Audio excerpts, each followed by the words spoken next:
Bien, Paula. A ver, normalmente nosotros trabajamos con esta ecuación. ¿Está claro? En el ejercicio de reflujo está esta ecuación. ¿Sí? Paula me Sí. preguntaba, ¿cómo? No, sí, decía que sí. Paula me preguntaba, decir, bueno, ¿y por qué calcula así? ¿Por qué calcula así? ¿Y cuál es la diferencia? A ver, es cómo se calcula, con qué referencia se calcula. Si ustedes se fijan, cuando hablamos de A requerido, es el área que necesito, para hacerlo claro. Área requerida es el área que necesito. AR, ¿sí?, es el área real que tengo. Es decir, cuando yo defino el U primero arriba de todo, defino la configuración de tubos y el diámetro de carcasa y todo, ahí establezco que el equipo que yo voy a evaluar es de tantos metros cuadrados. ¿Se entiende la diferencia? Una es el área que me da el cálculo, que es esta área requerida, es decir, lo que necesito de área para esa configuración, y otra es la configuración que yo elegí y el área que yo elegí. Originalmente, ¿se acuerdan que el proceso era, yo elijo un área, calculo, verifico, si no da, vuelvo a intentar hasta que cierre con un porcentaje de exceso de área determinado? ¿Se entiende lo que quiero decir? Sí, profe. Es un tema de cómo lo entendemos. ¿Está claro?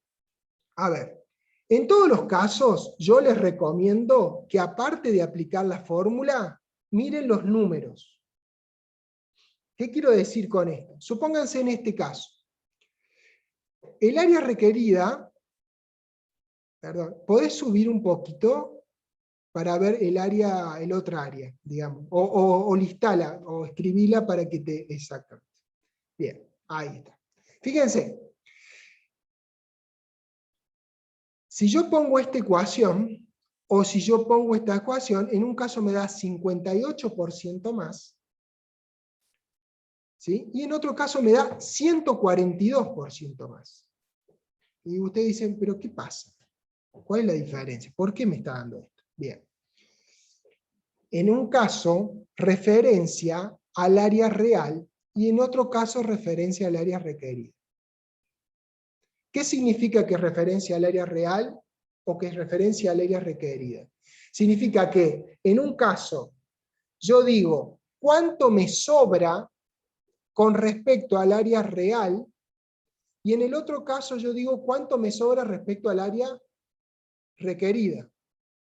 ¿Qué significa esto? O sea, a ver, yo hice el cálculo, primero definí el área real que tendría definiendo con un U que yo saqué de una tabla, establecí una configuración, saqué un área real, que digo, con esta área, este sería el equipo que yo en principio elegiría, y ahora lo voy a chequear. Cuando llego al resultado, yo digo, del chequeo me surge este equipo, este otro equipo. Bueno, ok. En un caso, yo hago la razón así, y en otro hago la razón así. ¿Qué significa? Que en un caso, yo estoy poniendo como prioridad el área real, y en otro caso estoy poniendo como prioridad el área requerida. Por ejemplo, si ustedes ponen el área real, como en este caso, como su faro, le dice que respecto al área real, el área requerida representa el 58%. Más. O sea, perdón, que el área real representa el 58% más. ¿Qué significa? Que yo tengo un área real que respecto al área requerida es el 58% más. En cambio, si yo hago al revés, ¿sí?, y pongo el área requerida, que es un valor, fíjense, mucho más bajo, les da que es mucho más alta la diferencia. O sea, acá, del área real, me sobra el 58%. Acá, del área requerida, el área real tiene un 150%. Y ustedes dicen, y bueno, ¿con qué se come esto? Y bueno, a ver, normalmente lo referimos al área requerida por eso. Porque la diferencia, porque ustedes el área real, como están calculando, ustedes pueden modificarla. Pueden modificar, por ejemplo, el largo. lo pueden hacer más chico y mantener la misma configuración. Entonces podrían trabajar bajando este valor. Podrían que no, puede ser que sí, o si no tienen que cambiar la configuración y ya van a volver a tener que calcular el área, un nuevo equipo. No sé si está claro lo que estoy diciendo o no. En un caso le va a dar valores más grandes que en el otro. ¿Por qué le va a dar valores más grandes? Cuando hacen con el área requerida es un cálculo mucho más exacto. Porque el área real, si lo fijan con respecto al área real, si el área es muy grande, le va a decir que tienen poco exceso comparativamente. Acá les da mucho más exceso de área. Y les da el exceso real de área que tienen. Acá les da un exceso respecto al área, perdón, acá les da el exceso respecto al área requerida. Y acá les da el exceso respecto al área real. Es decir, lo requerido sobre lo real. No sé si hago mucho lío cuando le explico, estoy tratando de que entiendan qué es lo que quiero decir. Usualmente corresponde hacerlo con esto. Pero si lo hacen de esta forma, porque se equivocan, lo que tienen que tener claro son los valores que tiene cada uno y qué es cada cosa. Es decir, el área real depende. Si yo ya tengo un equipo y lo estoy evaluando, yo no lo voy a poder modificar. Pero si yo tengo un equipo que estoy calculando, yo sí lo puedo modificar.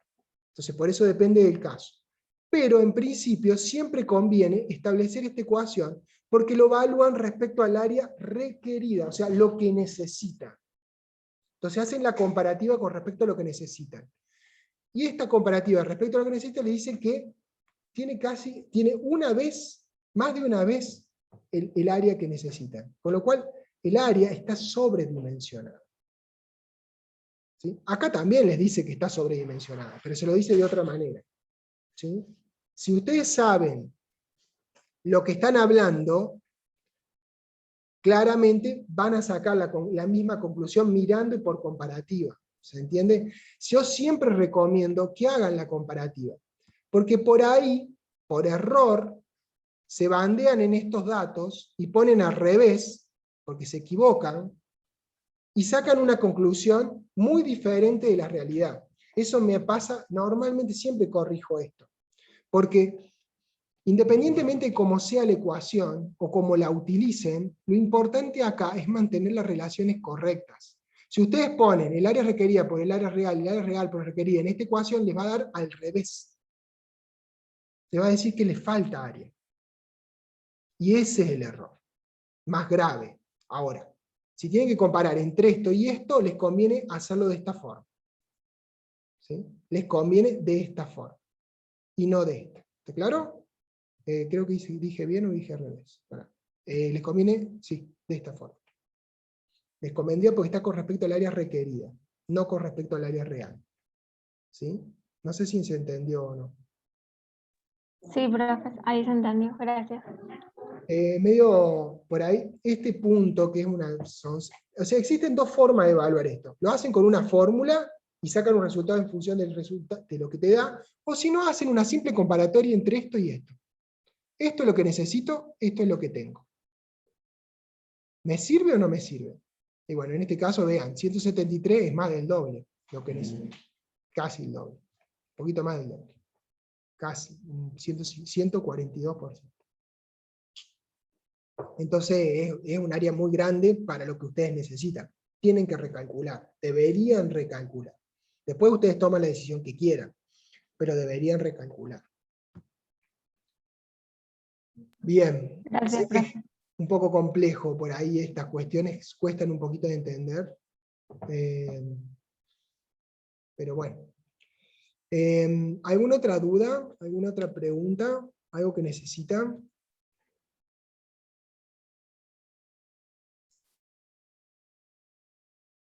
¿Ah?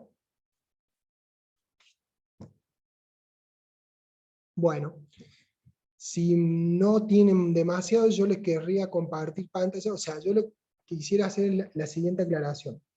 En el tema de eficiencia energética, cuando hablamos de eficiencia energética, hablamos de algo que no solo, digamos, que acá en Argentina se está empezando a ver, se ha avanzado un poco desde unos años atrás, está cobrando fuerza. Hace unos años incluso tenía más preponderancia porque había una liberación de tarifas. Al haber una liberación de tarifas, bueno, las empresas empezaron a preocuparse por reducir el consumo, precisamente porque es un factor de costos, ¿sí? Entonces, a su vez el petróleo había subido, no es el caso de ahora, que estaba más bajo, digamos, pero el petróleo había subido bastante, con lo cual se había encarecido el costo operativo de generar energía.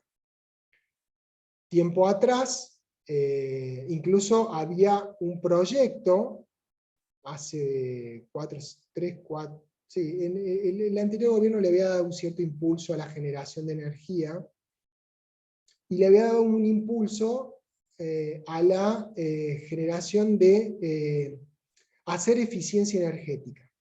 Entonces empezó a meter el tema a través de la Secretaría de Energía de la Nación, para que las empresas se sumaran. Ahora hay una iniciativa similar que se está empezando a explotar, similar, no igual, pero similar, donde se está propendiendo a las empresas a que empiecen a participar, primero brindando datos, y después ya participar en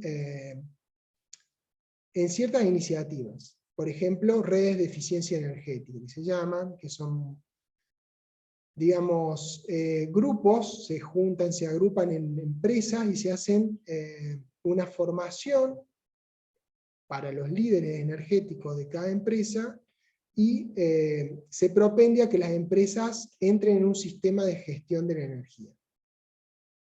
Cuando hablamos de sistemas de gestión de la energía, lo que hablamos es tener un sistema que propende a tratar de consumir cada vez menos. O al menos, por cada incremental de producción, no se consuma la misma cantidad, no sea proporcional el consumo, ¿sí? Esas iniciativas en Argentina son muy tranquilas, pero en otros países, sobre todo los países europeos, son muy redituables por el hecho de que el Estado participa activamente y brinda planes especiales y regrabaciones de impuestos especiales, y a su vez propende a la utilización de tecnologías que sirvan para reducir, no solo para usar energías verdes, sino también para reducir el consumo. Se sabe que en el mundo, si nosotros tomáramos las, digamos, dos patas, que una es la generación de energías limpias y la otra la deficiencia energética, o sea, consumir menos para hacer lo mismo, o sea, esto es producir limpio, y esto es consumir menos. De las dos, la más importante sería esta, ¿sí? En reglas generales, y yo se los dije en los videos, aproximadamente más o menos entre el 15 y 20% de la energía se puede ahorrar sin hacer demasiados gastos, ¿sí? Con lo cual es un número importante. Estamos hablando de mucho, mucho dinero y de mucho potencial de ahorro. Las energías limpias es una forma, pero ahorrar energía al no consumir es más importante que generar energías limpias, ya que lo otro es un ahorro puro, es una descontaminación pura al medio ambiente, y también económicamente eficiente. Por eso es que surgió tiempo atrás, hace unos cuantos años, unos 10 años más o menos, la ISO 50001. La ISO 50000 es como la ISO 9000, pero para la gestión de la energía. ¿Qué es lo que hace? Y bueno, te establece cuáles son las pautas que tenés que seguir para tener una empresa o una planta que sea, digamos, que busque la eficiencia energética. En los videos está claramente cómo se hace, las principales ideas de eficiencia vía la ISO 50000. Ahora, concretamente, ¿cuáles son las actividades que tenemos que hacer? O sea, la ISO 50000 lo que pretende formar un sistema, o sea, una forma de hacer las cosas, de manera que lleve a un plan, a ejecutar ese plan, a verificar el cumplimiento y a retroalimentar ese plan en un ciclo cerrado, un ciclo de Deming, de manera de que podamos ser cada vez más eficientes. ¿Sí? Entonces, en el caso de las plantas químicas, o de las plantas que ustedes van a estar conviviendo, aquellos que sean ingenieros de planta, hay un par de cosas que son sí o sí que ahí tienen oportunidades bastante importantes. Muchas de ellas yo las digo en los videos, ¿sí? Pero de todas ellas, la que más importancia, una de las que más importancia tiene, es la reducción de energía de la fuerza motriz, que es el vapor. ¿Sí? Entonces, yo lo que quería es hacer un poquito de alusión básica de cuáles son los principales ahorros que pueden ustedes hacer. Algunos están expresados, ya los expresé en el video, pero quería hacer algunas aclaraciones adicionales. Les voy a subir algunos archivos, ahora les voy a compartir archivos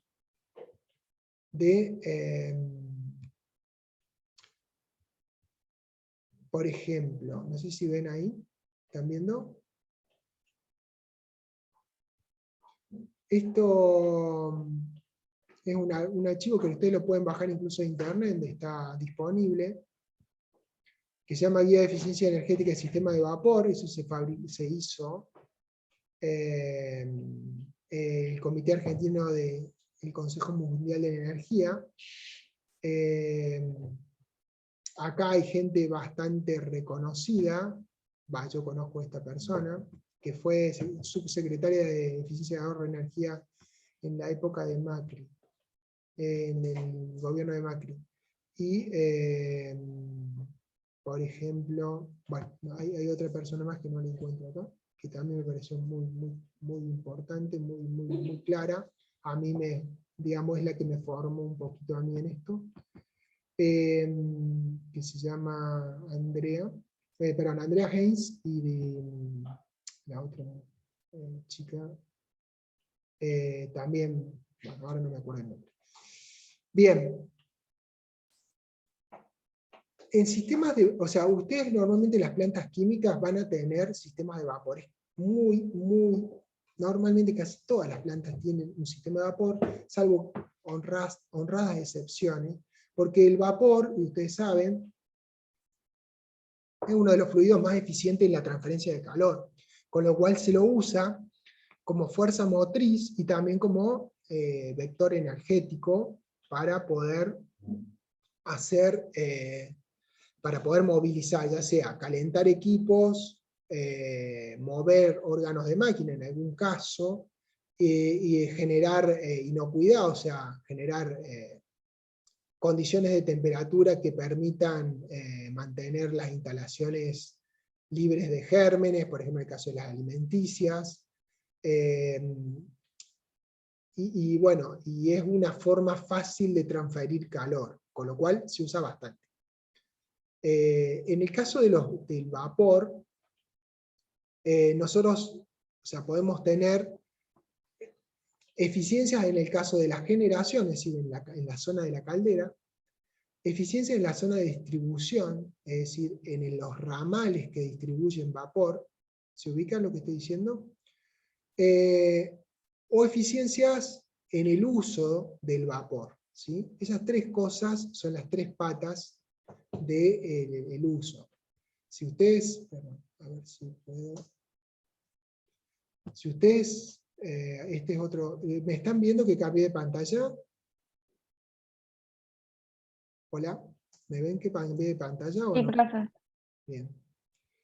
Este es otro archivo de Spirax Sarco, ¿sí? Que bueno, en eso es bastante líder, y yo les voy a subir varios videos de distintos sistemas donde ellos los explican mejor ellos que lo puedo explicar yo, así que hay una página de Spirax Sarco que tiene muchísima información de eficiencia energética, y en general de los sistemas de vapor. Así que los invito a ver en las páginas de Tiraxarco, tienen la parte de capacitación. Ellos trabajan muchísimo en capacitación. Por cierto, trabajan en capacitación y después te venden los equipos, ¿no? No son ningunos giles, de hecho son los líderes en la industria. ¿Sí? A ver, acá se ve en esta foto un circuito típico de vapor. Supongo que no lo han visto o no han trabajado con circuitos de vapor. Pero básicamente, los órganos que componen este circuito de vapor son la caldera, que produce vapor, un ramal, ¿sí?, donde se produce. Y acá hay estas cosas. ¿Qué son estas cosas? ¿Se ubican? ¿Alguien me puede decir? Acá, fíjense que en todas tienen esto. ¿Qué son esas cosas? ¿Alguien tiene una idea de qué es lo que es eso? ¿Válvula? No. Son trampas de vapor. ¿Para qué sirven las trampas de vapor? Las trampas de vapor sirven para, o sea, ustedes están calentando con vapor, ¿está claro? ¿Y cómo calientan? Cuando quieren calentar, por ejemplo, esta paila, ¿cómo la calientan? Y la calientan por la transferencia, por el cambio de fase entre vapor que pasa a líquido, ¿está claro? Ahora, cuando llega acá, toca la chaqueta, ese vapor, hay una parte del vapor que se transforma en líquido y otra parte sigue como vapor. Si yo entrara con vapor y siguiera curso, estaría calefaccionando con el calor no latente, sino calor sensible, si lo tengo. Y si no, condensaría una parte, mezclaría el vapor con el líquido, cambiaría el título de vapor. ¿Se entiende lo que es título de vapor? ¿Tienen el concepto?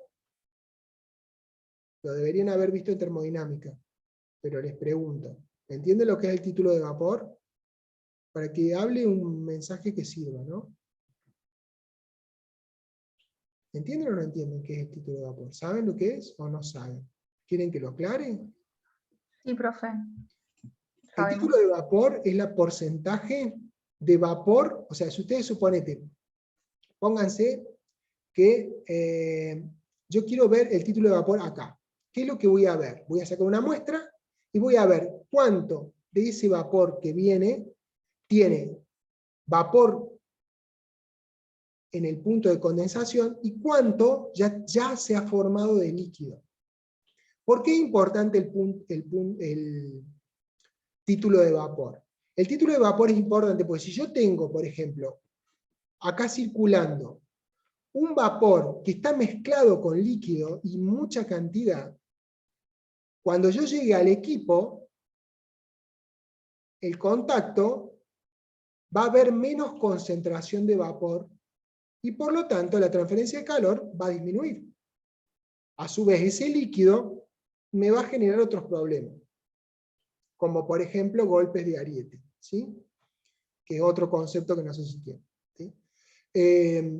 Entonces, ese líquido, cuando se va condensando, por ejemplo acá se condensa. Si ustedes no pusieran una válvula de retención, que en realidad no es una válvula, sino es una trampa de vapor, ¿qué va a pasar? El vapor golpearía acá, una parte golpearía, una parte seguiría de largo, y seguiría por acá y volvería a este punto. ¿Sí? Entonces yo tengo este elemento para separar lo que es vapor de lo que es líquido. La trampa de vapor lo que hace es separar el líquido que se va a formar. De esa forma, yo acá ingreso con un vapor, acá va a haber una transferencia de calor, y producto de esa transferencia de calor va a escurrir un líquido que lo va a agarrar la trampa y lo va a pasar para este lado, al líquido solo. Y va a quedarse el vapor acá. Es decir, hace como un separador. El líquido sigue su curso, el vapor queda acá. Por cierto, trampas de vapor hay muchos tipos diferentes, con complejidades totalmente diferentes. ¿Sí? Que podemos, la clase que viene, si quieren, o ahora, hacerle una mención rápida de los tipos de trampas que hay y qué usos tienen. ¿Sí?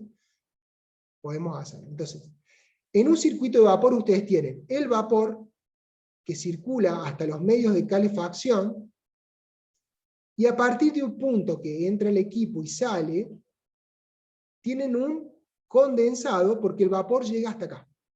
Y de acá en adelante no puede seguir el vapor porque si no se hace un lío bárbaro.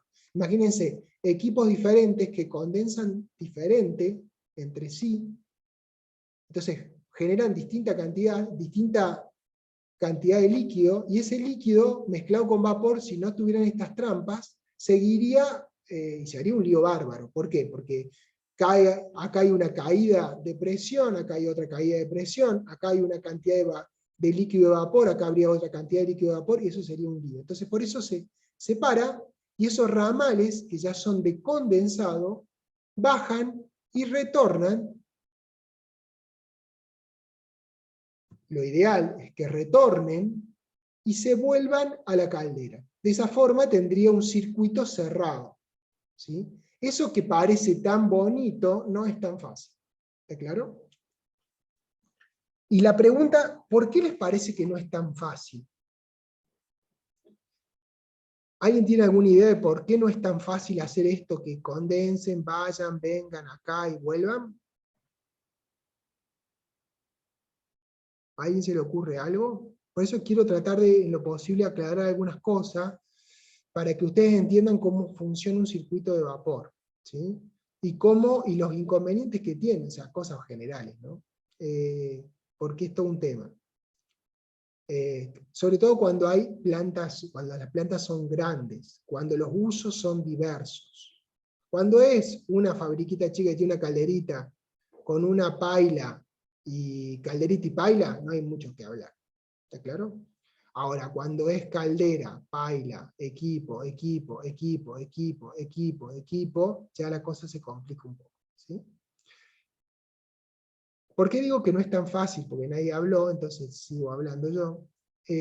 Porque la condición de proceso de esto puede ser diferente a la condición de proceso de esto. ¿Qué quiero decir con esto? Que acá yo requiera, por ejemplo, esta caldera produzca vapor a 8 kilos, ¿sí? Y acá yo necesite vapor a 4 kilos. Y acá yo necesite vapor a 6 kilos. Y acá yo, por ejemplo, necesite el vapor a 8 kilos realmente. Entonces yo tengo distintos circuitos que necesito distintas cosas. Entonces, para cambiarle la presión entre este punto y que ingrese la presión adecuada, seguramente yo voy a tener que ponerle una reguladora de vapor. ¿Qué es una reguladora de vapor? Es un órgano, un elemento, una válvula reguladora que me va a cambiar la presión de 8 kilos a 4 kilos, que es la presión que yo necesito acá. Esa pérdida que se sufre en la válvula es pérdida, o sea, se pierde presión y el resultado de la pérdida de presión queda en la nada si ponen una válvula. Ahí existen formas de recuperar la energía, pero convencionalmente se pone una válvula reguladora. Esa válvula reguladora cambia la presión, entonces si yo produzco acá, me gasto en producir 8 kilos para después usarlo acá en 4. Y eso es una pérdida. ¿Tá? Puede ser que este equipo está a 6, tendré que poner una válvula reguladora para que pase a 6, y puede ser que este equipo esté en 8 y yo necesito una válvula reguladora. Pero, cuando voy a condensar, este recipiente está a 4 kilos y este recipiente está a 6 kilos. Entonces, la válvula, cuando la trampa de vapor libera el líquido, este líquido va a estar a 6 kilos y este líquido va a estar a 4 kilos. Entonces, el ramal completo, ¿a qué presión va a estar? Entonces, ahí se empieza a complicar. Se empiezan a complicar los sistemas.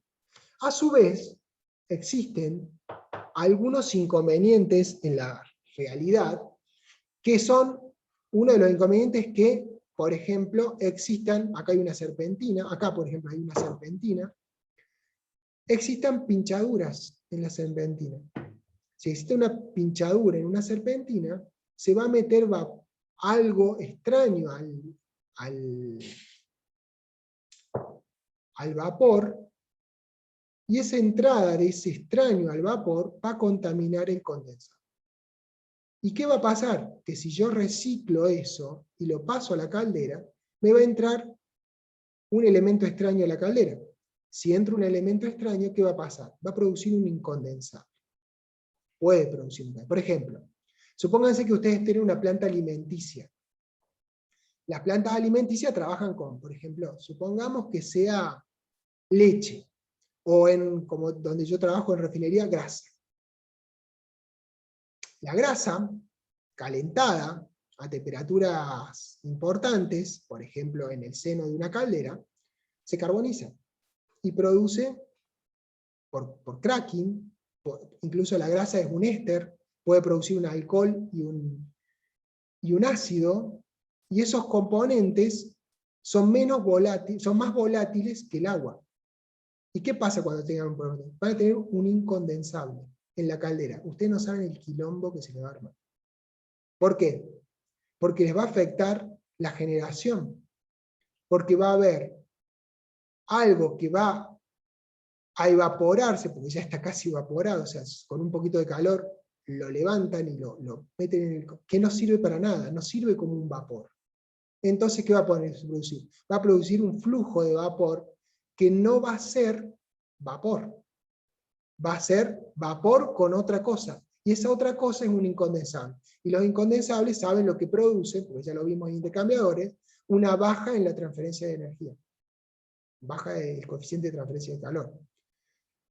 En la caldera va a producir variaciones en el flujo. Es decir, caídas o variaciones en la presión de la caldera.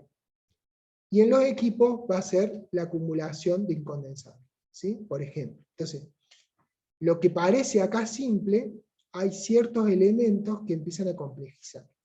Si ustedes tienen un circuito simple y no tienen la posibilidad de que ingrese, o lo que calientan es algo que no genera incondensable, es un problema. Eso se llaman circuitos limpios.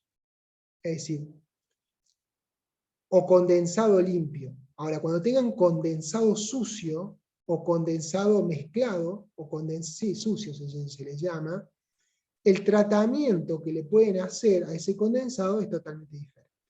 ¿Sí? Y no es menor el tema. Qué sé yo, por ejemplo, en refinería nosotros tenemos circuitos limpios y circuitos sucios. Y es todo un problema, porque el circuito limpio, cuando se contamina, tenemos unos líos bárbaros. ¿Y por qué se contamina? Y bueno, porque por ejemplo, existen varias formas, se pincha una serpentina, hay una mala maniobra en la apertura, y se genera algún vacío, y genera el pasaje de pequeñas cantidades de grasa, por ejemplo, y nos genera un problema importante en la caldera, ¿sí? Y encima se ensucia la caldera, con lo cual es todo un tema, ¿sí? ¿Se entiende más o menos el concepto? O sea, esto es un circuito convencional, común, trampa para separar el líquido que viene ahora. Si yo tengo un equipo A4 y otro A6, yo debería tener dos circuitos por separado. ¿Para qué? Para el D4. O sea, esta caldera, pues supónganse que está a 8. Si está todo a 8, esto puede volver acá. Ahora, si este está a 4, la caldera está a 8, yo no lo voy a poder volver, porque tengo una diferencia de presión muy grande. Entonces, yo debería separar los circuitos y de última presurizar para volver. ¿Se entiende? Tampoco puedo convivir con uno de 6 y uno de 4, porque si yo tengo uno de 6 y uno de 4, por diferencia de presión, el líquido, el de 6, si lo pongo a presión 4, el de 6 se va a descomprimir y se va a volver a vaporizar una parte, se va a hacer un flash. Y el de 4 no. Si es al revés, el de 4 no va a salir de la trampa, porque está a mayor presión acá que acá adentro. No va a salir, con lo cual se va a acumular acá, líquido en la serpentina, en la chaqueta. Y eso me va a sacar, el líquido me va a sacar área superficial para que condense. ¿Se entiende lo que estoy diciendo? ¿Estoy siendo más o menos claro con lo que les digo? ¿Mm? Esto díganmelo para que me sitúe, ¿no? Porque si no, pues yo estoy hablando de cosas como si ustedes las entendieran, todo fácil, y a lo mejor están en bola y me están No le están entendiendo. ¿Se entiende algo o no se entiende nada? Y ya están mirando el celular.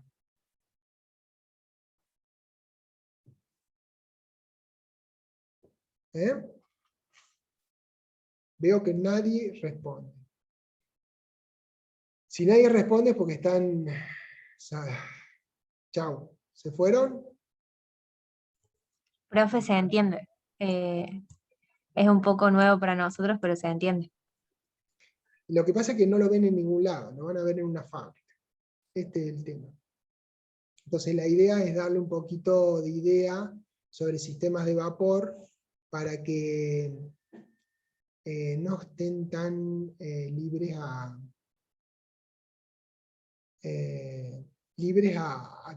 lo que venga, o sea, tan crudos, ¿sí? Entonces, ¿cómo se gestiona un sistema de vapor? Y bueno, lo ideal es que fuera un circuito cerrado. Pero si no puede ser un circuito cerrado, yo puedo tener un circuito abierto y usar ese condensado para otro uso. ¿Cuáles son los usos que debería tener para un condensado? Varios. Por ejemplo, en el caso de que no pueda retornar, una forma de utilizar es, supónganse que ustedes vienen con un vapor de 8 kilos, ¿sí? Y lo ponen, pasa de la trampa, y ese condensado no lo pueden recuperar porque viene sucio, digamos. Pero sí podrían hacerle flash, hacer una evaporación flash. ¿Se ubican qué es lo que es? Si ustedes le hacen una evaporación flash, es decir, descomprimen parte a otra presión, por ejemplo, tienen 8, hacen un flash para pasar de 8 a 4. Una parte de la energía se va a usar para, o sea, esa energía, el líquido, una parte se va a vaporizar por descompresión. Y va a quedar un vapor a 4 kilos. Y un vapor a 4 kilos yo lo puedo usar para otra cosa. El líquido, como está sucio, el líquido va a quedar a 4 kilos. Y a 4 kilos también lo puedo usar, por ejemplo, para limpiar, para calentar otra cosa, como líquido, o para limpiar. O sea, líquido a 4 kilos está arriba de 100 grados. ¿Sí? Lo mezclo con agua fresca y puedo usar para limpieza. En una planta alimenticia, por ejemplo, ustedes necesitan mucha agua para limpiar, para mantener en condiciones de higiene las cosas. Entonces pueden usar eso para limpieza. Y el vapor, ese a 4 kilos, lo pueden usar, por ejemplo, para algún equipo que necesite vapor a 4 y no vapor a 8. Esa es una forma de usar. Y es una de las formas que más se usa el vapor cuando lo quiero recuperar y no lo puedo reciclar al condensado.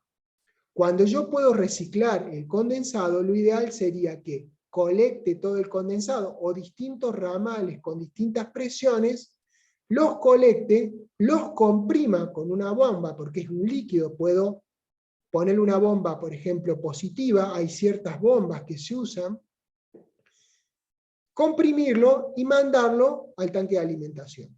¿Sí? De esa forma, tendría el retorno a la caldera. Por cierto, el tanque de alimentación, previamente, hay que, lo que se llama, desgasificarlo, es decir, sacarle el oxígeno, porque esto cuando cae acá y circula, seguramente se mezcla con aire, con algo de aire que hay en las cañerías, o cuando lo junto todo en un recipiente, seguramente hay algo de contacto con el aire. Y como es, y ustedes deben acordarse, que el vapor es agua desmineralizada, con lo cual es muy ávida de oxígeno y muy ávida de gases. Al ser muy ávida de gases y de oxígeno, si tengo algo de oxígeno, lo tomo y lo lleva en el seno del líquido. Entonces lo tengo que desgasificar. ¿Por qué? Porque si no, meto incondensables acá, a la caldera.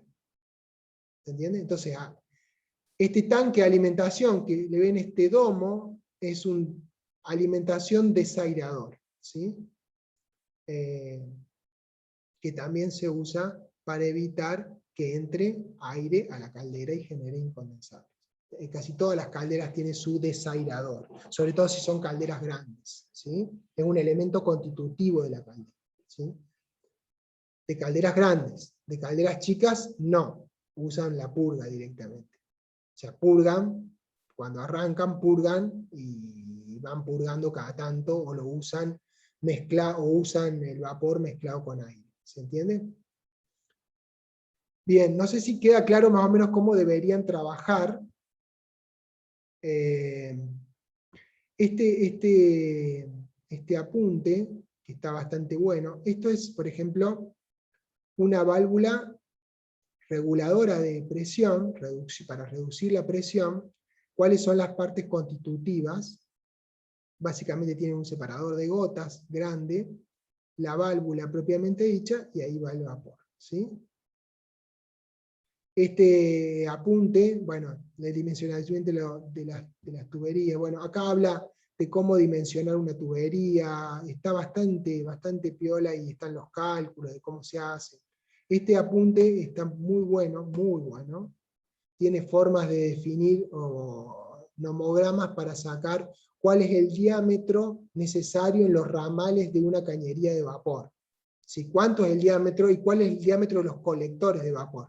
Porque ustedes tienen, normalmente viene el caño de la caldera, va un colector, que es una especie de tachito, y de ahí salen distintos ramales para distintos lugares de vapor. Bueno, se puede calcular el tamaño del colector, se puede calcular el tamaño de cada una de las conexiones de caldera en función del caudal que quieren transportar y la presión, temperatura de vapor que quieren llevar. Bueno, acá hay distintas fórmulas, yo esto se lo voy a subir, está muy bueno este equipo.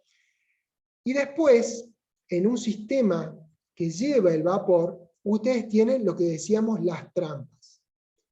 Las trampas están a la salida de los equipos, pero si ustedes tienen ramales de vapor largos, es decir, sale de la caldera, atraviesa 200 metros y llega a las instalaciones, ustedes previamente, en ese tramo de cañería, cada 50 metros, le tienen que meter una trampa de vapor, o un purgador, ¿sí? Son diferentes, las trampas de vapor y los purgadores. Y acá está cómo se hace, cuál es el diseño que tiene que tener una trampa, un purgador, una trampa, con un pozo de goteo, por ejemplo. No así. ¿Por qué así no? Por la simple razón de que, ¿por qué ustedes necesitan en un ramal de 50 metros? ¿Se están entendiendo? O sea, tienen la caldera, sale el vapor, va por un ramal, supónganse 200 metros hasta una de las plantas. Supongan que tengan 3 plantas. En una está pegada a la planta, la caldera. En la otra está un poco más lejos, tiran un ramal de cañería de 50-60 metros, y en la otra tienen más lejos, tienen un ramal de 200 metros, 300 metros. Pasa, les digo que pasa. Cuando ustedes ponen el ramal, si bien lo protegen con una aislación, para que no transfiera tanto calor, pero va a transferir, porque está más caliente que el medio ambiente, con lo cual va a haber una transferencia de calor. Vamos a tratar de que sea lo menos posible, pero la va a haber, porque el delta T que ustedes tienen, por ejemplo, un vapor a, supónganse, 150 grados, 140, 180 grados, respecto al ambiente, que en algunos casos puede haber una helada, por ejemplo, y sea de 2 o 3 grados, es un salto térmico muy grande. Al ser un salto térmico muy grande, seguramente va a haber un salto térmico entre la salida o al final de la protección que tiene la aislación, va a haber un salto térmico, va a haber, por ejemplo, 20 grados. Esos 20 grados le van a generar una pérdida de calor. En el ramal, a lo largo del tiempo, a lo largo de la longitud, ese calor va a impactar. ¿Cómo va a impactar? Y si yo tengo acá que está fluyendo vapor saturado, cuando hay una transferencia en este sentido, se va a producir condensado. Van a ser unas gotitas, que después van a ser más gotitas, y se va a empezar a formar líquido en el fondo o en la parte baja de la cañería. Entonces, en un ramal, en un ramal largo, cada 50 metros aproximadamente, yo tengo que poner un pozo que es de un diámetro similar al de la cañería, que es básicamente un pedazo de tubo cortado, de manera que el líquido no siga. ¿Por qué no tiene que seguir? Porque si este líquido sigue a lo largo de la cañería, y son 300 metros, y en los primeros 50 metros yo no le puse trampa, ese líquido se va a ir acumulando. A su vez la cañería tiene una pendiente, o sea, se va a empezar a acelerar, ¿sí? Y a su vez, pasan otros 50 metros, yo no puse nada, ¿qué va a pasar? Va a haber más líquido. Y va a llegar un momento, a ver si se los muestro cómo es, ¿qué va a pasar esto? El vapor se va a empezar a acumular y se va a formar esto. Una bolsa sólida de agua. ¿Y qué pasa cuando se forma una bolsa sólida de agua? Y cuando pasa esto, se producen lo que se llaman golpes de ariete. ¿Saben lo que es un golpe de ariete? ¿Han escuchado alguna vez uno?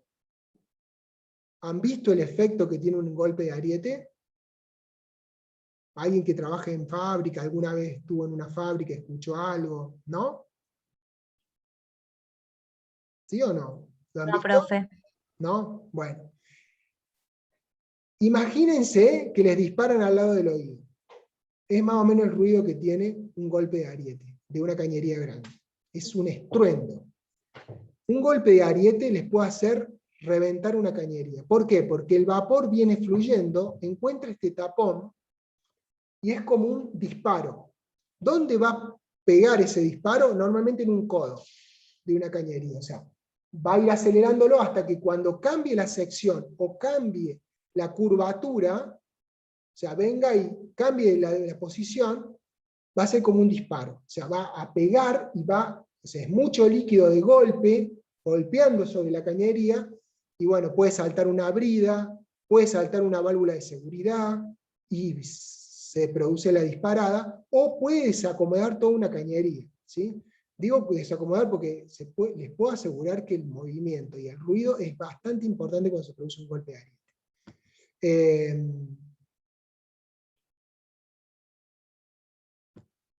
Por eso, esta es una cosa. Por eso, por ejemplo, estas son fuentes potenciales de golpe de ariete. Por ejemplo, un cambio de sección en este sentido. Las secciones en una línea de vapor, si ustedes cambian, tiene que ser en el sentido de la parte superior, no de la parte inferior. ¿Por qué? Porque de esta forma hacen de dique. Entonces se junta, cuando se libere ese líquido o ese líquido se mueve, le hace un tapón. Y ese tapón se va. Y genera un problema de golpe de ariete.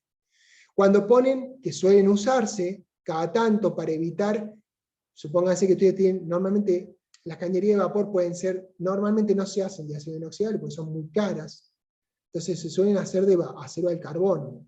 Al hacerlas de acero al carbono, existe la posibilidad de que se genere limadura cuando la hacen a la cañería y a su vez se produce algo de óxido. Se ponen filtros para contener eso que no siga su curso porque, digamos, es un contaminante.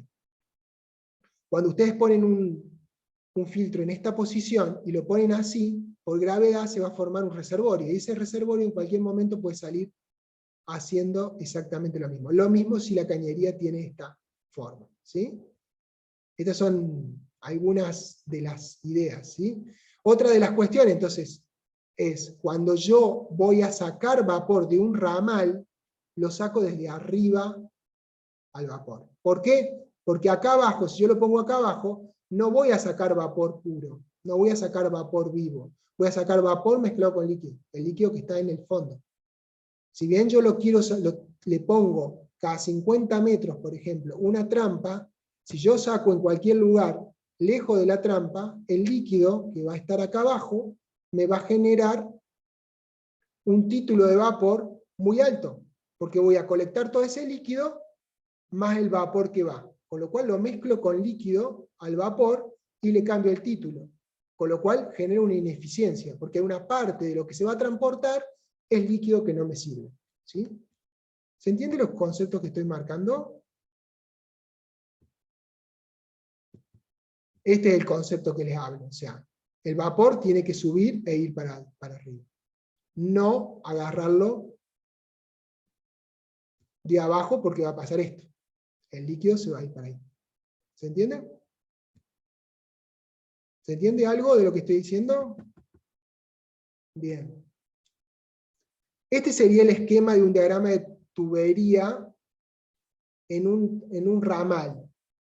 Yo tendría que, cada tanto, poner un pozo y un conjunto de purga. ¿Para qué? Para purgar el condensado que se produzca. Y después el resto, el vapor suba, porque lo puede hacer, y baje con una pendiente. Y lo vuelva a subir y bajar una pendiente. De esa forma, en un terreno ascendente, yo puedo ir subiendo y tratando de liberar el líquido que se va produciendo. Ese condensado en el ramal normalmente no se aprovecha, ¿sí? Se tiene que tirar. Esto es un separador de gota, también, que es precisamente para separar las gotas. No es una trampa, es un separador de gotas, ¿sí? Bueno, estos son los filtros, y por acá les voy a pasar cuáles son las prácticas habituales. Bueno, estos son, acá son las trampas de vapor. Bueno, hay muchos tipos de trampas de vapor. Están las de boya, que son las que se usan para grandes consumos. Las termodinámicas, que la verdad que son una porquería, no se las recomiendo, pero son muy baratas, y por lo tanto se usan mucho en la industria, pero son muy ineficientes. Las termostáticas, que hay varios tipos, y las de cubeta invertida, que también son similares a esta, aunque tienen menos aplicabilidad que estas, ¿sí? Pero se usan para algunos procesos, ¿sí? A ver si tenemos, bueno, acá hay cómo seleccionar, ¿no? Pero bueno, esto ya está. Un cachito. Este es el esquema de una, bueno, no, esto después es más complicado. Bueno, acá están algunas cuestiones de cómo armar una línea.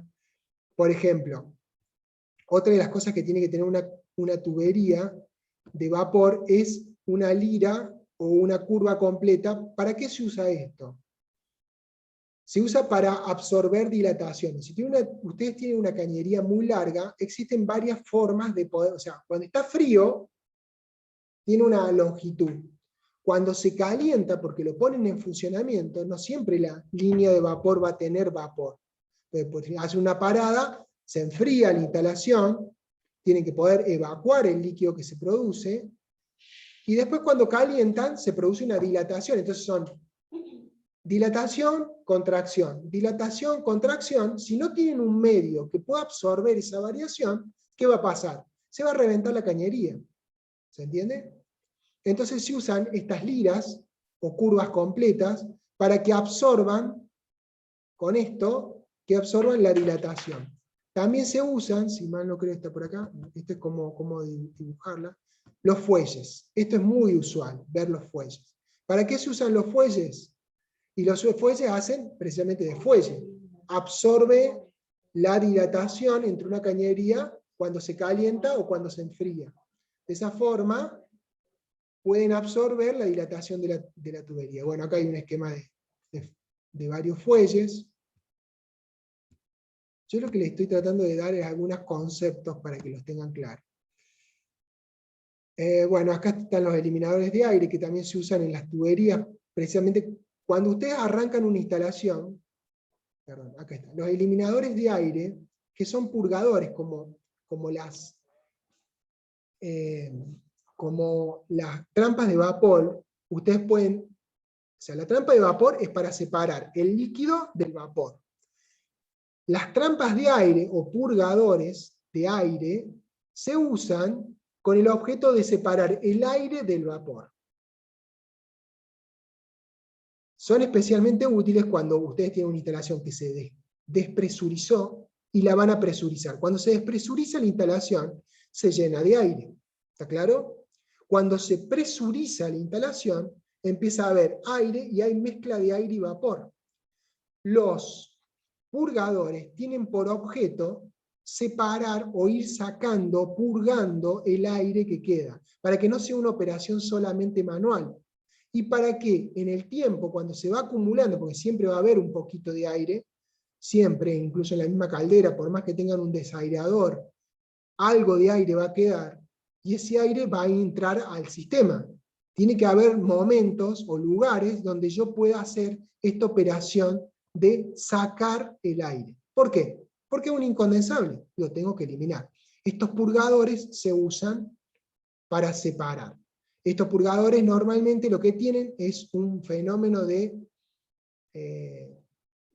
bimetálico, que están seteados, puede ser, este bimetálico puede ser también, digamos, con un sistema electrónico, ¿no? Pero los más simples son bimetálicos, entonces tienen seteado que cuando baja la temperatura por debajo de la temperatura de condensación del vapor que tienen a la presión que tienen, liberan. ¿Y por qué? Y bueno, porque si hay aire, la transferencia de calor no es buena, con lo cual la temperatura que tiene ese bimetálico me digo porque es una pila, se produce una pila. Y esa pila, ustedes vieron, supongo que vieron cómo se mide temperatura, con una termocupla, ¿no? Bueno, esto es lo mismo. El bimetálico lo que hace es mandar una señal y abre. Manda una señal cuando hay una temperatura inferior a la temperatura que tendría que tener vapor y abre. Entonces, ustedes los colocan, si este es el ramal, acá hay un codo y una purga, y en el extremo yo dejo un espacio, en un ramal que se termina, yo dejo un espacio para poner el purgador. Acá hago la condensación, saco el condensado del ramal, y acá dejo un espacio para que, si no el aire no se va a condensar, con lo cual el líquido va a venir por acá, el vapor va a estar ocupando todo esto, pero como acá no hay condensación, o no hay condensación, o no hay que una zona libre, acá se suele acumular el aire, y esto sirve para ir segregándola, o sea, son lugares de venteo en la cañería. Esos lugares de venteo se aprovechan para separar el aire, ¿sí? Algunas otras cuestiones para que lo consideren. Esto yo se los voy a subir. Después, esto también después te lo voy a subir también, el Guía de Buenas Prácticas de Aislamiento Industrial, está bueno, es un manualcito simple de la Comuna de Madrid, de eficiencia energética, porque los europeos están trabajando mucho en eficiencia energética, para que ustedes vean cómo, es de los fabricantes, hecha por los fabricantes de aislación, y por los aisladores. Entonces, tiene algunos tips bastante interesantes de cómo aislar, cuáles son las medidas para hacer, está bueno para leerlo, o para tenerlo como información cuando ustedes estén trabajando en fábrica, ¿sí?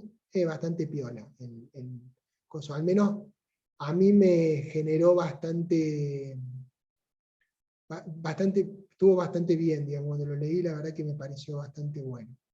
Esperen un cachito, que estaba el otro archivo, esto es de vapor, bueno, me parece que me falta.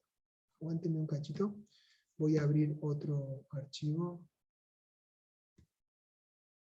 ¿Se entiende más o menos lo que estoy explicando? ¿Los estoy cansando mucho? Estas cosas nadie se las va a explicar, ese es el punto. Se la van a explicar cuando ya sea muy tarde, cuando estén laburando. Y la verdad que, como no hay una materia que vea esto de las fuentes, ¿me están viendo mi cursor cómo me estoy moviendo o no? ¿O no ven nada? Sí, profe, sí se ve. ¿Ven guía de eficiencia energética, sistema de vapor? Sí, eso vemos. Bien, acá un poco les quería mostrar. Esta guía está buena porque más o menos les marca qué es lo que deben hacer o qué se puede hacer en un sistema de vapor, ¿sí? Bien. A ver, veamos. Bueno, ustedes saben, ¿han visto ya con Brenda generadores de vapor? ¿O no? ¿Le explicó ya? ¿Ya llegó a eso? ¿Mm? ¿Llegó a eso o no? ¿Alguien me pueda responder? ¿O no le han dado bola a Brenda y no saben? Sí, profe, vimos evaporadores y vaporadores por No ahora. vieron calderas. Calderas todavía no vieron. No, creo que no. Hornos y calderas no vieron. No vimos eso. Bueno, no importa. Esto pasemos de largo a calderas, no le vamos a dar bola. Estos son los tipos de calderas que hay. Bueno, distintos tipos. Combustión se lo tiene que dar ella, así que no vamos a ver combustión. Ahí hay todo un tema de aprovechamiento de eficiencia energética. Bueno, esto no lo vamos a ver. Pero yo se los voy a subir lo mismo, pero es todo lo que tiene que ver con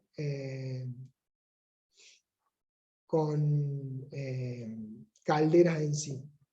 Otras formas de hacer eficiencia energética, una de ellas es aislando.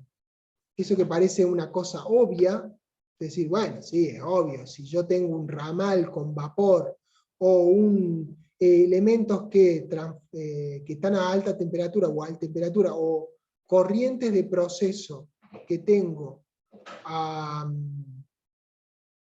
alta temperatura o a temperatura más allá de la temperatura ambiente, yo puedo aislarlo y puedo sacar. Sí, es cierto, pero normalmente en las empresas hay muchos lugares donde estoy perdiendo energía y si yo no me pongo a detectarla, pierdo la oportunidad. Y hay muchos lugares donde tengo ya detectado, tengo todo, y lo mismo se me afecta el sistema de energía. O sea, por ejemplo, en una refinería, ustedes no tienen una cañería, tienen cientos de cañerías, y créame, cientos. Y se arma un lío que por ahí, cuando algo pasa, se desaísla para reparar algo, y queda desaislado el tramo. Y ese tramo desaislado es una pérdida constante de energía.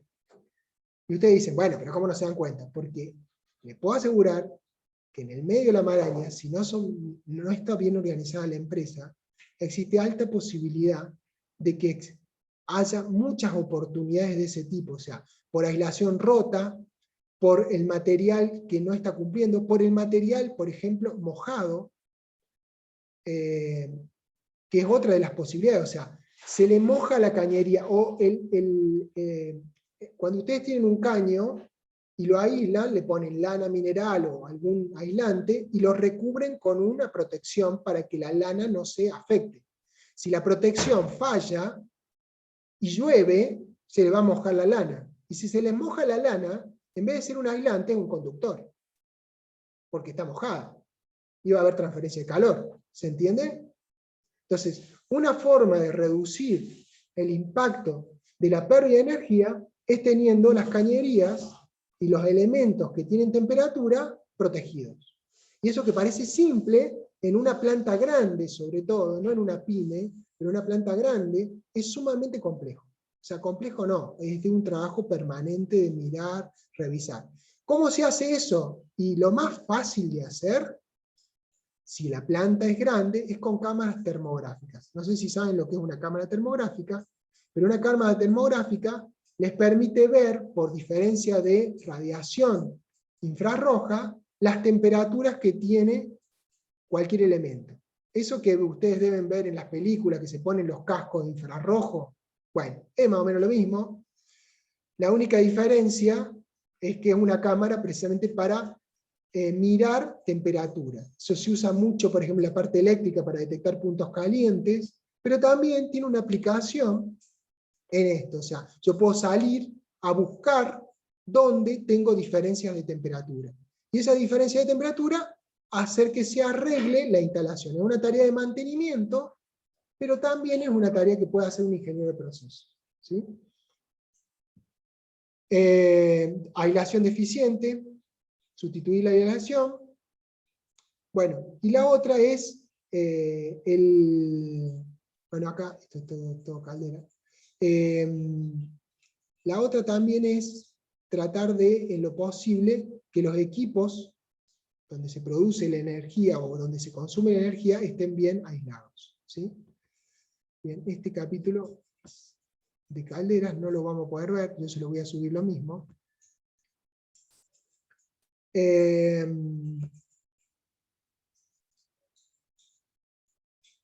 Bien.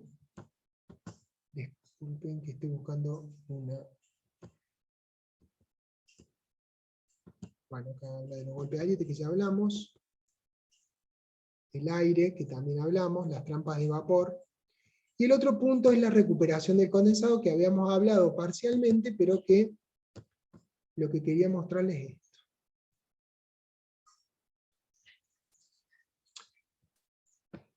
Como les decía, cuando ustedes tienen una cañería y tienen distintos usos, yo voy a generar vapor al uso más importante normalmente. Es decir, si yo tengo que necesito vapor de 4, vapor de 6, vapor de 10 y vapor de 12, la caldera va a producir vapor a 12 o a 14, para que absorba las pérdidas de carga en los ramales y para que llegue al lugar que tiene que llegar con la presión que tiene o un poquito más, para que tenga un poco de margen. Si no, si entro de menos, el equipo no va a funcionar. Entonces, se van a producir, la caldera va a producir a un determinado valor, después voy a regular presión para llegar a las presiones que tengo que tener. Como es lógico, dijimos, después del equipo viene una trampa, porque yo voy a aprovechar el equipo, el vapor en el equipo, haciendo que condense calor latente, no sensible, sí latente. Entonces, después de esa condensación, yo tengo que separar el líquido del vapor. Eso lo hago con una trampa de vapor. Ahora, ese condensado, que por ejemplo, en el peor de los casos, pónganse, la caldera está trabajando a 12 kilos, o a 13 kilos, porque tengo un uso a 12. ¿Tá? No voy a comprar una caldera para cada presión, compro una sola caldera y lo uso para todos los requerimientos. Si yo tengo una caldera un uso a 12, yo voy a pasar por el equipo a 12 y voy a tener un condensado aproximadamente, si no es a 12, a 11,5. ¿Está claro? Ese líquido, que está a 11,5 kilos, es un excelente elemento, o sea, tiene mucha presión. Con lo cual, si yo lo descomprimo, puedo producir y tiene mucha temperatura, puedo usar parte de ese líquido, revaporizo, ¿y cómo lo revaporizo? A través de un tanque flash, como este que ven acá. ¿Sí? ¿Qué es lo que va a pasar? Voy a venir con el condensado de la purga de caldera, voy a ir a un tanque que va a estar un poco de menos presión, por ejemplo, supónganse si tengo 11 a la mitad, ponele a 6, voy a producir un vapor flash de 6 kilos, que es un excelente vapor, y voy a tener un líquido a 6 kilos también, que podré usarlo para otro uso. Pero el vapor lo puedo revolver al sistema, a otro uso que necesite 6 kilos. Entonces yo produjo vapor a 12, pero yo uso ese condensado para producir un vapor a 6. Es como si tuviera una caldera paralela. ¿Está claro? Y ese vapor a 6 me sirve para otro uso. Entonces yo no lo tiré, no lo descarté a ese condensado, sino que lo estoy usando. Y a su vez, este líquido que está condensado, que sigue estando condensado porque no alcanzó a vaporizarse, este líquido también lo puedo usar para otro uso. O puedo volver a vaporizarlo a otra presión. ¿Sí? Esto se usa bastante y es una forma concreta de revaporizar. ¿Sí? Por ejemplo, ¿cómo sería el esquema? Yo tengo una caldera,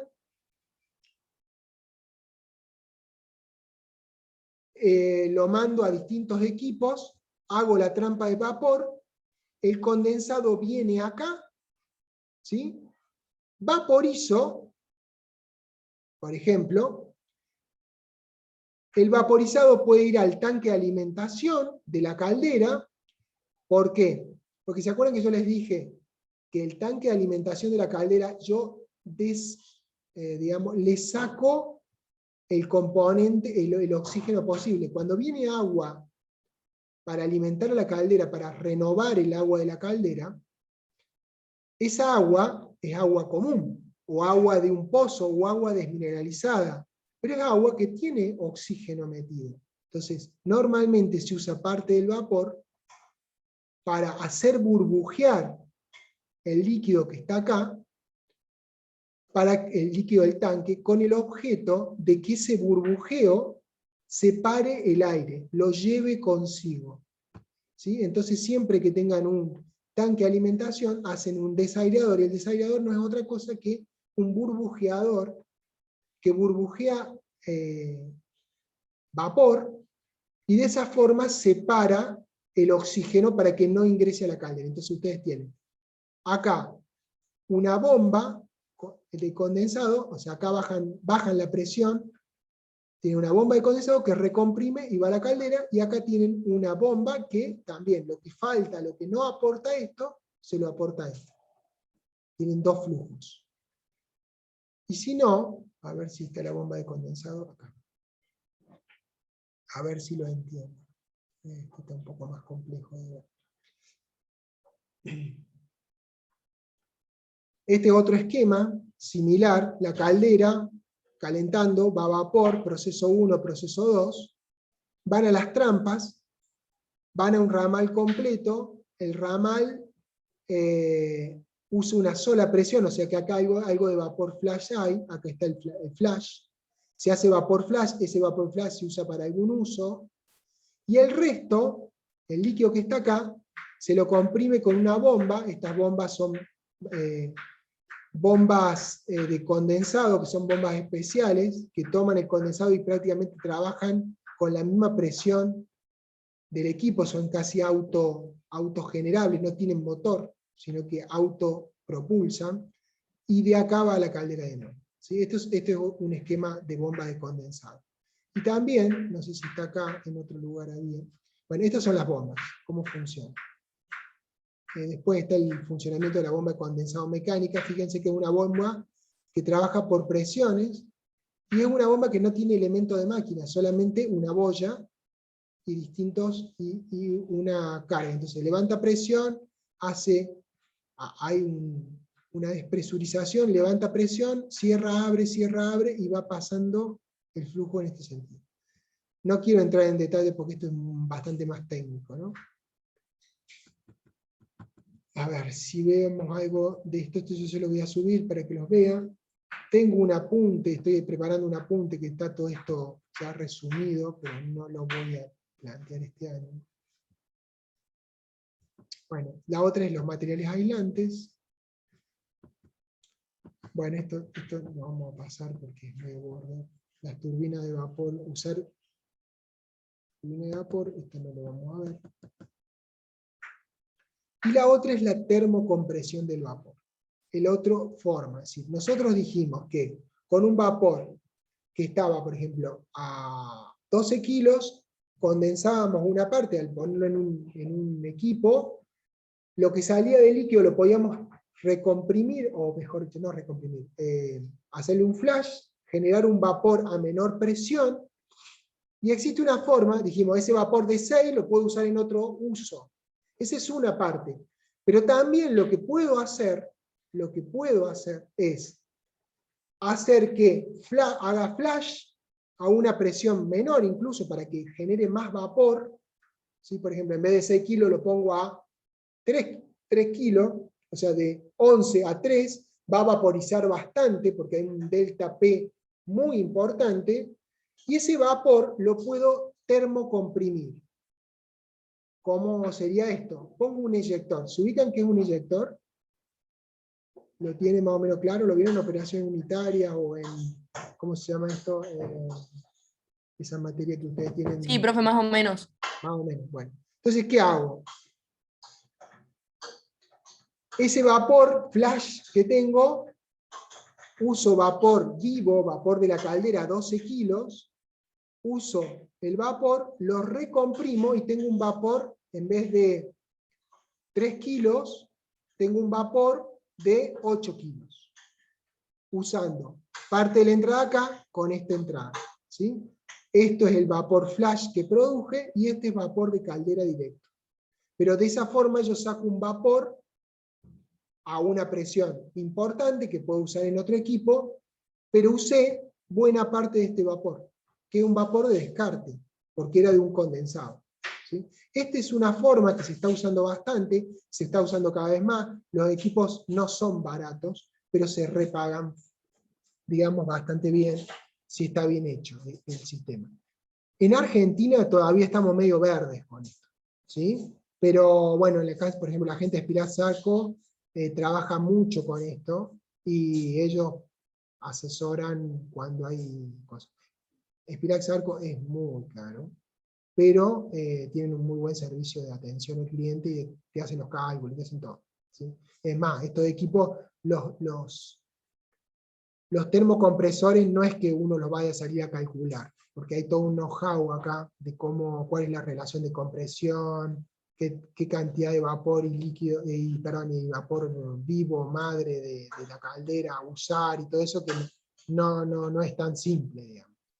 Pero sí, de esta forma estoy recuperando vapor de baja potencia, digamos, con vapor de potencia alta, y sacando un vapor bastante bueno que me sirve para proceso. Entonces de esa forma reciclo el vapor de bajo nivel, y me quedo con un vapor que pueda servir, y ahorro vapor, usar el vapor de la caldera, ¿sí? La clase que viene vamos a ver estos cálculos, cómo se hacen, ¿sí? Bueno, no sé si hay algo más acá. No, nada más. Bueno, no sé si les queda claro algo de lo que estoy explicando, de los sistemas de vapor.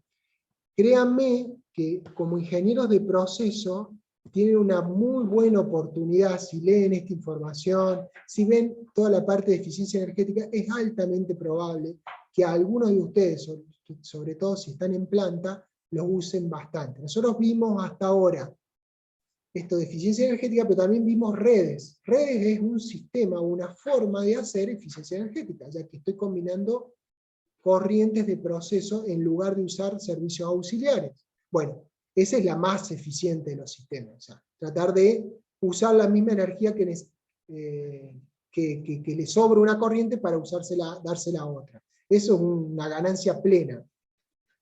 En el caso de estos sistemas es usar o mejorar los servicios auxiliares para que gasten menos energía de la que gastarían si yo no tomo ninguna medida, ¿sí?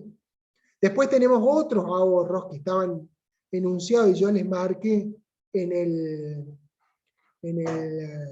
la explicación, que van a ver, los que no lo vieron todavía, pueden ver sobre eficiencia energética, que es ahorro de energía eléctrica, y otros ahorros, por ejemplo, ahorro de energía eléctrica por bombeo, por caída de presión, que son, lo que les marco ahí es más o menos lo que realmente se hace, ¿eh? No es que sean súper complejos, pero sí son súper importantes, ¿no? Entonces, bueno, para que lo tengan en cuenta. Bueno, yo no tengo mucho más que esto. Quería que tuvieran una idea de sistemas de vapor. Esto de eficiencia de sistemas de vapor y de ramales, cómo ponerlos, las trampas. Hay más información de trampas, yo les voy a subir algo de información de trampas, no se las voy a pedir, pero sí se las voy a pedir para el final, ¿sí? Que tengan algo de idea de trampas, porque la verdad, que yo sepa, no hay otra materia que se las va a pedir. Y después cuando tengan que hacer el proyecto de planta, normalmente no le dan mucha pelota a eso, pero son sumamente importantes que tengan idea de trampas de vapor, por ejemplo, de ramales de vapor, cómo utilizar, qué elementos poner, qué no poner, o al menos tengan una idea que les sirva cuando estén en una planta, ubicarse rápidamente y no tener que poner a agarrarse un libro a ver de qué están hablando cuando les hablan los ingenieros de proceso que tienen más experiencia. Acuérdense que lo que ustedes tienen acá, que es alguien que les está explicando, en una fábrica es lo que falta, ¿sí? porque nadie se va a poner con usted, o bueno, sí, puede haber gente, ojalá tengan suerte, que alguien se sienta con usted y les enseña, y les explique, y se toma todo el tiempo del mundo. Normalmente los ingenieros de proceso no tienen mucho tiempo, ¿sí? Están siempre haciendo algo en una empresa que se jacte de ser medianamente eficiente, los usa mucho, y los tiene siempre saturados. Con lo cual, si ustedes los ponen de pasante un ingeniero, y van a tener que ir cazándole lo que hace. Y si no tienen los conceptos, o la idea, o no han leído suficiente, y no tienen esto, y bueno, les va a costar un poquito entender el idioma, ¿no? Porque ellos van a hablar como que ustedes lo saben, aparte ya son ingenieros, y más si entran como ingenieros, ya van a tener que saberlo. Por eso también es importante que ustedes tomen conciencia de la etapa en que están, que es una hermosa etapa, es una etapa de aprendizaje, pero también una etapa que tienen que agarrar la responsabilidad de saber que lo que no profundicen acá, o no profundicen en su estudio, después lo van a tener que profundizar en un momento en que no van a tener tiempo para hacerlo, o van a tener menos tiempo del que tal vez hoy, digo, como un juicio, tengan, ¿sí? Es el mejor momento para aprender, desgraciadamente, muchas veces no tomamos del todo conciencia, y por ahí después nos perjudica. Bueno, no quiero molestarlo con este tipo de observaciones, pero es una realidad, ¿sí? Muchas cosas que las que yo les dije, estoy seguro que no sé si las van a entender, porque si no lo vieron, no tomaron conciencia de ello, pero bueno, después pueden mirar el video de nuevo y tratar de entender algunas cosas, o leer estas guías de eficiencia energética en sistemas de vapor, o lo de Spirax-Sarco, y tener un poco más de idea de lo que están hablando, ¿sí? Cuando les toque lidiar con procesos industriales, ¿sí? No sé si hay alguien que tenga algo para indicar, o si no, bueno, lo damos por cerrada, no sé si tiene alguna duda. Por mi parte, profe, por lo menos, todo claro. ¿Me queda claro? Bueno, yo les dejo el video de esta clase como para que lo repasen si quieren, y les subo los archivos estos. La clase que viene lo que vamos a hacer es ver estos ejercicios, cómo se calculan, son muy simples, pero para que entiendan la lógica, esto que estuve hablando yo en general, lo vamos a ver en casos particulares, como para que vean qué se puede hacer, cómo se puede jugar con estos recuperaciones por flash, sobre todo, ¿no? Y cómo se puede hacer cascadeo de valores de presión de manera de poder consumir menos en una caldera. Tener menos requerimiento de consumo significa ni más ni menos que ahorrar energía, porque no tengo que producir vapor si me lo ahorro, ¿sí? Así que bueno, esperemos que lo puedan aprender. La idea es que les sirva, y que les sirva para la práctica, ¿sí? Así que bueno, no quedando más nada, dejo de compartir y los saludo hasta la próxima. Nos vemos, hasta luego. Chao, profe, muchas Chao, profe, nos gracias. vemos.